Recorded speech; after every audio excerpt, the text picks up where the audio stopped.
Welcome into the recap of the Cubs' 4-3 loss to the Giants in San Francisco, California, Thursday afternoon. I'm David Kaplan. Cubs swept away out on the left coast. Let's get right into it. It's brought to you by our great partners at Wintrust. Get your very own Cubs checking account. They are the exclusive home of Cubs checking. Wintrust.com/Cubs or click the QR code on your screen. Another bad loss and another lousy offensive performance. Ridiculous. You sweep a bad Angels team and you get your head handed to you, scoring 8 runs in 3 games in San Francisco, and the Brewers lost the last 2 days and you did nothing to maximize that opportunity. Let's get right into it because I've got an analogy and I would love your opinion on it. It's also brought to you by our great partners at Tasty Trade. Stocks, crypto, options, futures, whatever you trade, the platform you should use is tastytrade.com. Let me take you quickly through what happened in this game. Cubs grabbed a 1-0 lead in the first.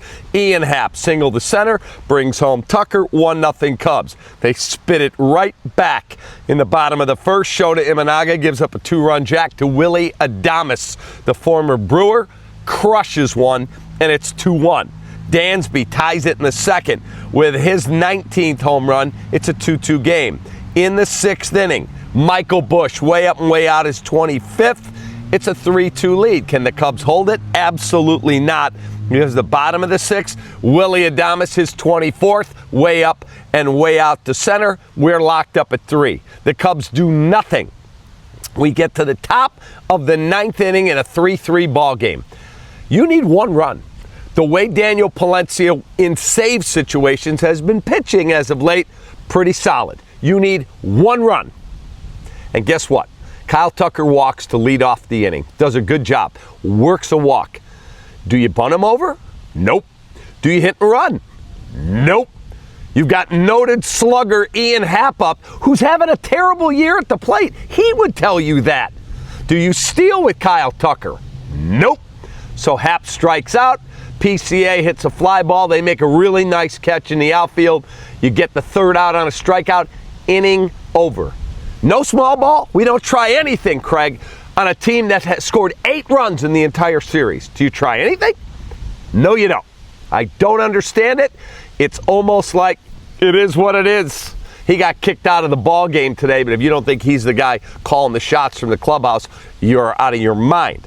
In the bottom of the 9th, explain to me, Daniel Palenvia, why you get beat with your 2nd or 3rd best pitch, off speed, 3 straight batters. Base hit, base hit, base hit. See you later. Thanks for coming. Giants win.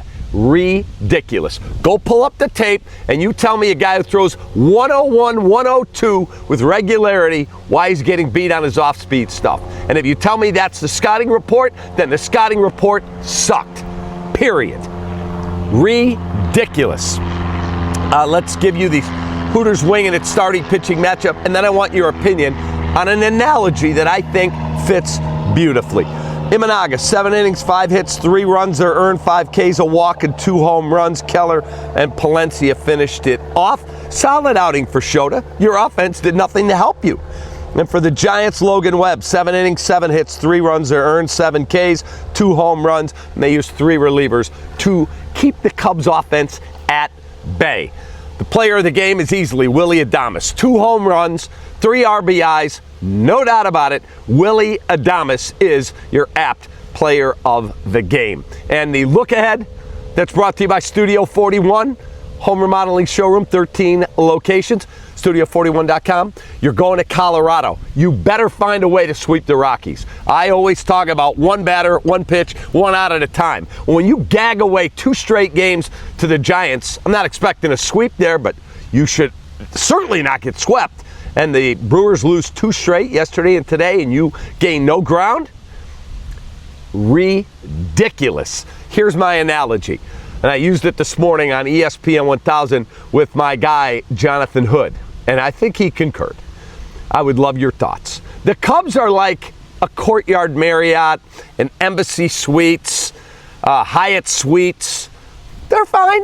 You'll go down in the morning, they'll give you a free breakfast of some wet eggs, some granola bars, and some coffee that's I want a Ritz a peninsula, a Four Seasons, with a omelet station, with French toast, with a waffle station, with a latte bar, making great coffee, having some fresh mango and different kinds of fruits. And guess what? That's not who the Cubs are. That's the Yankees. That's the Dodgers. That's the teams, the Phillies, the Mets. They aspire to be the very best. The Cubs are satisfied being, okay, solid team, nice team. Yeah, whatever. It is what it is. It's like staying at a Courtyard Marriott. That's it. That's who the Chicago Cubs are. If I was running things as the owner, I'd aspire to be the very best. Nice boutique hotel. Not the Courtyard Marriott or the Embassy Suites. They're fine. Have a great rest of your night. I don't know why I let them tick me off to the degree I do, but I do because I care, because I'm a fan. And it really bothers me when they don't aspire to be the very best and the manager sits there on his hands and doesn't try to manufacture runs while his team keeps looking feeble at the plate like an 84-year-old man who still has the urge but needs a whole bunch of Viagra that nobody's bringing. Take that.